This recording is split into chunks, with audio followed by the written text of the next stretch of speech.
Merry Christmas sa inyong lahat. Ito yan po ang binalot kong regalo. Hanggang dito na lang po. Okay na po ako. Medyo okay na po ako. Hindi na yung katulad ng Lunes saka Martes. Merkulis po na yon. So okay na po ako. Nagkasakit po ako ng trangkaso ng Lunes, Martes. So, okay na po ako, nagpapagaling lang. Okay na po ako, nakalabas na po ako. So, yun.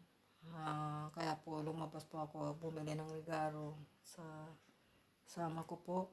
Sa kanya lahat yung regalo yan, nasa tuktok ng Christmas tree na maliit. So, na. So, na yung tatawag lang po ako doon sa shop, nakalimutan ko yun.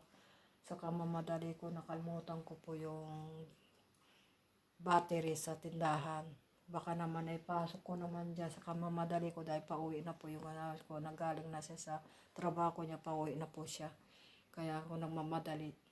Kaya po, hanggang dito na lang po. Sa sunod na Pasko na lang po ulit.